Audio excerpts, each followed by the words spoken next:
Hello everybody, welcome to the Steelfist podcast. Today we are talking about Steelfist Phenomenon, which is taking place on April 27th at the Union Event Center.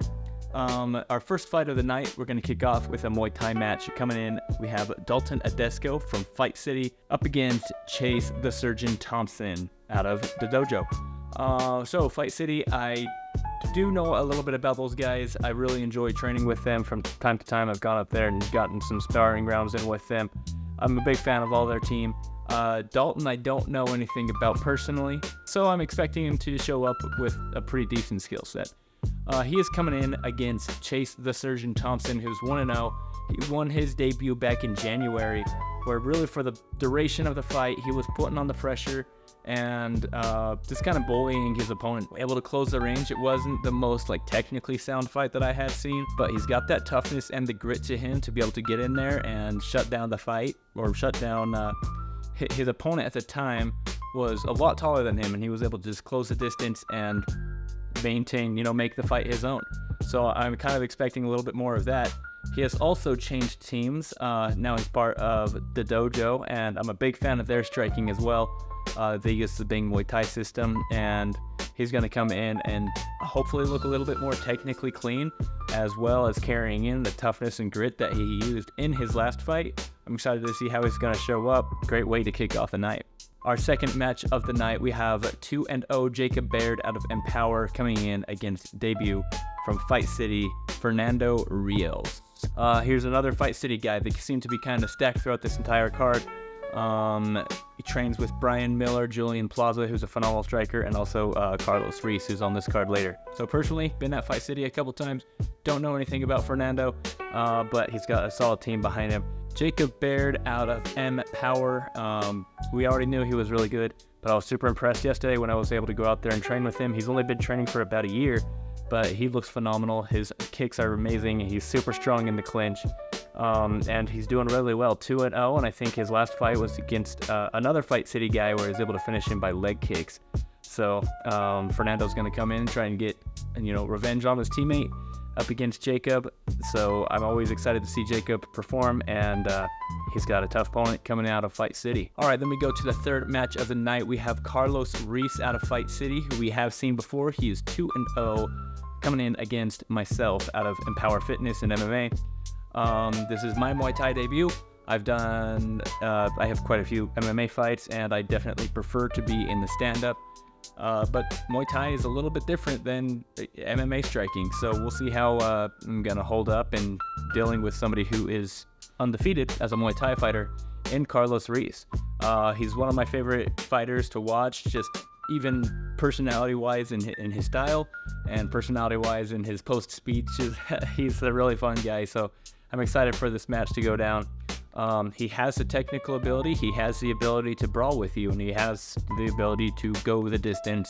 He's gone to the decision in both of his fights. I personally get pulled into brawls a little bit too easily, too often, and if I get pulled into a brawl against a Brazilian who, they're just kind of built different, it's going to be a long night for me. So I'm excited to see how this fight goes. I'm a little bit biased probably, and also I kind of win fight of the night almost every single time that I fight. I don't pick it, it's picked by the fans. I think I announce it, so I think I'm going to kind of revoke myself from being able to win fight of the night because I kind of feel like a dork.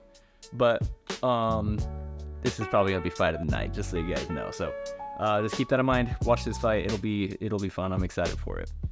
Next, we're going up to lightweight 155 pounds, or I guess we're going down because my fight's at 160. We're going down to 155 pounds. To Sabio Salas out of Cache Valley MMA coming in against Andre Steffens from Ultimate Combat Training Center. Salas is coming off of a pretty unfortunate no contest where he took a low blow in an MMA fight, but he's always staying fairly active. I really like to watch how he's fighting. He has the ability just like Carlos Reese, and he actually has his last Muay Thai match was to Carlos Reese, and he ended up coming short. But he also has the ability to brawl. He also has the ability to use technique, and he's always exciting. Always puts on a super fun match. Andre Steffens, I don't know anything about him. I do know about UCTC. Their striking is always really good. Their boxing program's phenomenal. Their guy's definitely going to be ready to come in here and compete against somebody with as much fight experience as Asabio Salas has.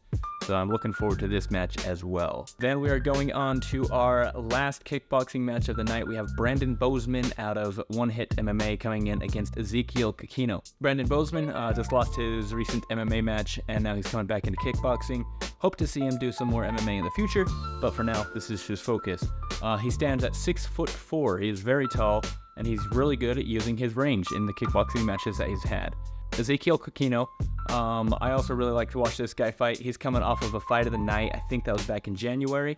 He's comes out of Kikino kickboxing, so he has the kickboxing background. He's been going into MMA, where he's now 1-1, and he's also super just powerful and very tough.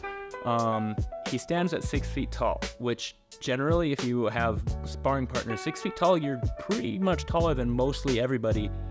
So he's probably used to being the taller guy, but in this particular instance, Brandon Bozeman is 6'4", so he's going to be the shorter guy. So I'm interested to see how he's going to use his technique and his advantages to be able to close the distance, get inside Brandon Bozeman's range, and hopefully find some success in there.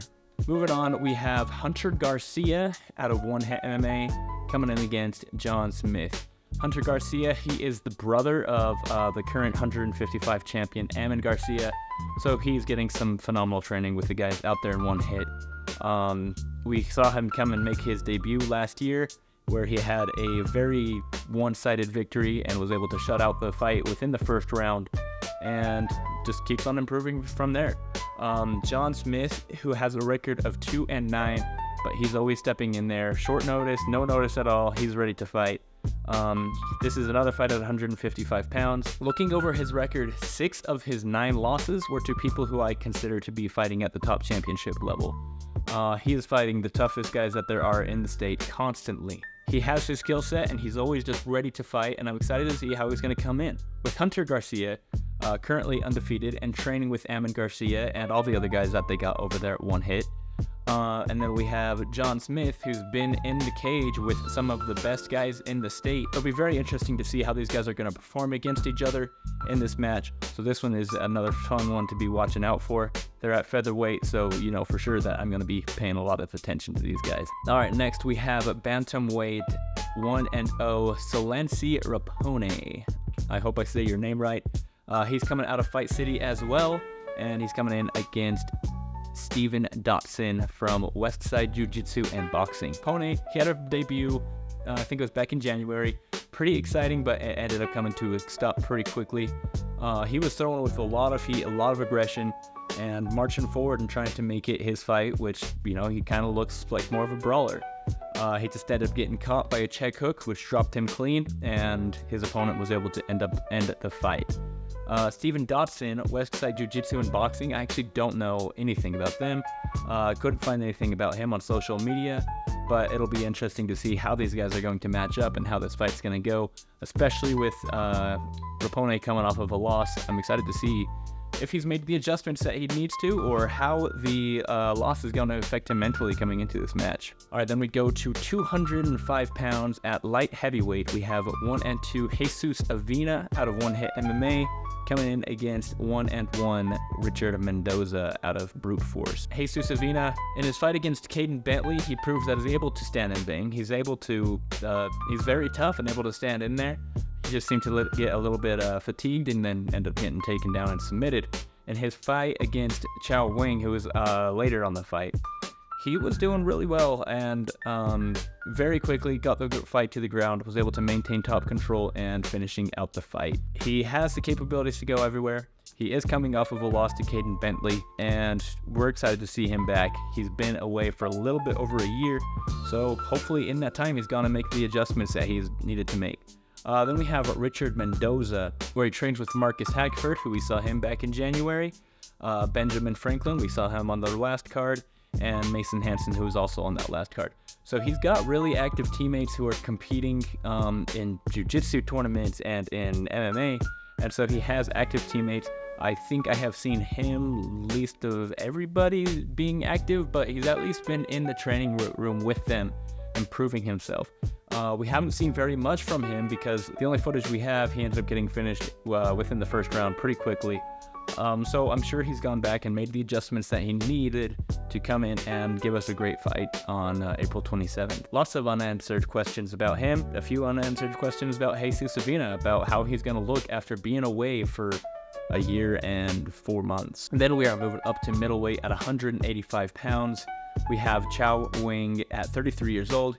He is now with Empower, with Jacob Baird, who was on the card earlier today. And he has 2 wins over independent fighters. And he's been independent up until this point. Finally, he just recently joined Empower. He's part of a legitimate gym. And I'm excited to see how he's going to make his adjustments and how he's going to come out. Next, we have Chance Ishmael. He is part of Utah Misfit MMA, which is just his little band of buddies that they get together and train. He's also recently started training at Tooele Mixed Martial Arts Academy, and I'm excited to see how he's going to come out here and perform. I trained with him a little bit, and he definitely has some skills to him, so hopefully over at Tooele Mixed Martial Arts Academy, they're sharpening him up and getting him ready for this fight. All right, next we have 2-7 Hector Martinez coming in against 1-0 York Ash. Hector Martinez going down to 125 pounds, which I believe is the best weight class for him to be. His last fight, I think, was at 135, and I think he said that he was walking at like 138 or less. So, super easy weight cut to the point that he should probably be going to the division below. 5 of his 7 losses, similar to John Smith, have been to some of the top guys in the state. He doesn't turn down a fight. He's always ready to fight, always prepared. And I was able to train with him a little bit last year at some point. Can't remember exactly when. And I was very impressed with his overall abilities. His striking, his wrestling. He's super good. He's really good at training, but something just seems to be lost in translation when it comes from training to actually competing and fighting. Hopefully he's gone and made the adjustments that he needs. Going down to 125 pounds is a step in the right direction. York Ash, however, is another person that I consider to be at that top level at 125 pounds. York Ash, we just saw him debut. I think that was also back in January. He was able to just go in there, pick up his opponent, slam him on his head, and get the choke pretty quickly. He's over at Cache Valley MMA. He's been around that gym for a very long time, competing in grappling tournaments. York Ash, I think, is a blue belt, might be better, might be a purple belt, but he's also extremely strong and looks like a short, stocky wrestler. So excited to see how his career is going to play out over time. He's coming in against somebody with a lot more experience in Hector Martinez, and I'm really hoping that Hector is able to show out here and put on a bit of a performance. And so I really like watching Hector fight, and I really am very supportive about his career. He's just got a tough match ahead of him again, and he likes those fights. He likes to have those tough tournaments, and he likes to have those tough competitions, and hopefully he's able to go out there and just show us how good he is, because I've seen how good he is from training with him. All right, next we have 3-1 Siddhiveni Lakai, the Tongan warlord, coming in against Eric Mund. Eric Mund? I don't know how to say that name right. I'll say Mund, and hopefully I'm right. If not, you can beat me up for it later. Who is 1-0 coming out of Fight City. Stephen Lakai, Taekwondo background. He just gave us one of the most brutal finishes that we have seen, going in against Damon Hunter, and was able to get a 32-second knockout. It was a pretty rough showing for Damon, but Lakai, after he took his last loss, or he lost by armbar, where he's gone into a boxing gym and just sharpened up his boxing skills, and he really just put that on display in his last match. Coming in against Eric Munt out of Fight City, his one win was back in 2017, which was by knockout, but over the past while, from where I've seen him and just looking over on social media, he's got a bit more grappling experience. He seems to be a bit more of a grappler, which is where we've seen Lakai struggle before. So I guess we'll see if he has put in the adjustments that he needs to be able to keep it on the feet, where is his domain. But we also know that Eric has the ability to knock someone out as well. This will be kind of a fun match to see how it goes down. Lakai is a very terrifying person to fight, and Eric Munt is 1-0 coming in against someone terrifying, but he has the experience in combat sports with his grappling background. Okay, next up we have 5-3 Austin the Avenger Atkinson. He is independent, but he's also been training with Rise Boxing just a little bit. And he's coming in against Mike Jamie, I don't know how to say Mike's last name, but Mike's over at the pit. So Austin Atkinson, coming off of a win against Pedro Alcantara, he has a very strong wrestling background, and he's also super strong. In my fight with him, I felt his strength. He punched me harder than anybody has punched me. He kicked me really hard, probably harder than anybody had kicked me up into that point. I guess even still now. He kicks really hard. His kicks are snappy and flashy. He does this fun little spinning kick, and he's a super strong wrestler. And he was able to show how dominant his wrestling was in his last match up against Pedro. Being over at Rise Boxing a little bit, sharpening up his striking skills, I'm sure he's going to show out and be better than he's ever been before. And then Mike, he's been one of my main training partners over at the pit. Not particularly for this fight, just he's close enough in my size, and he's a really great grappler, and I'm not a really great grappler, so just been able to work with him a lot. Mike's a super awesome training partner. I like working with him. But there's still a lot of questions about Mike and how he's going to perform in the cage. He's 2-0, delivering us 2 super fast finishes, and so we don't know much about him. This is a big step up in resume up against Austin Atkinson, who is 5-3 now. And we're going to see just where Mike stands in this match. So it'll be great for both of these guys to come out and show us the skill set that they have put on. Now we're moving on to our amateur title fight for 125 pounds. We have Christopher Anderson coming in against Dietrich Jessup. Chris Anderson coming in to make his first title defense. I really like to see these amateur guys who are going to stick around and defend their title. Chris Anderson has been on a really dominant tear since his loss to Christian Cortez in his first attempt for the title. So I've seen him kind of everywhere. I've seen him at Agima getting training in and sparring in with different guys of different skill levels and different backgrounds, whereas his opponent, Dietrich, kind of seems to be really loyal to his gym, which isn't a bad thing. So Dietrich has been around with Teague Vigil over at Vigilante Academy for a very long time, over a few years. And now I'm not totally sure what the entire background on Vigilante Academy is, or where they are, or what they are. But he trains with Teague Vigil at Vigilante Academy, and then he goes and trains over at One Hit MMA as well. So he's bouncing around really between those gyms, but he's been by Teague Vigil's side this entire time. And Dietrich Jessup has a win over Christian Cortez. Christian was the 125-pound champ at Steelfist. He vacated due to injury, and Dietrich Jessup just beat him. Dietrich also, just a couple fights ago, lost to Jordan Munoz, who Chris Anderson just beat. So either way for these guys, they're going to be competing and getting getting the win, and then in a sense, kind of getting the win back for Christian Cortez or against Jordan Munoz, whoever they win. So that'll be just kind of interesting, kind of fun to see how it's going to play out for both of these guys with a little bit of a interweaving background between each other. These guys have been the 2 of the top guys at 125 pounds, so this is a fantastic matchup. All right, then we're moving on to the co-main event of the evening. We had Thiago Angelon coming in against Beck Shields. Thiago Angelon, a bit of a grappler as well. He has his black belt, so this is something that's kind of intriguing about this matchup here, as he's a black belt in jiu-jitsu. Beck Shields has won 7 of his 8 wins by submission. And so, coming in, bringing somebody who's jiu-jitsu on paper with a black belt is a lot better against somebody whose MMA jiu-jitsu is really good. Beck Shields was the 145-pound champion. Won with a phenomenal defense after throwing up a flying triangle, which absolutely left me speechless on the commentary. It was insane. We're going to see if the black belt is able to kind of just shut down the jiu-jitsu game of Beck Shields. I was really impressed with the fight that I saw of Thiago Angelon. He was able to, his striking looked really good, really clean. His top control looked amazing. And another thing that kind of plays into this match is he is 39 years old, while Beck Shields is 19 or 20. So he is twice the age of Beck Shields.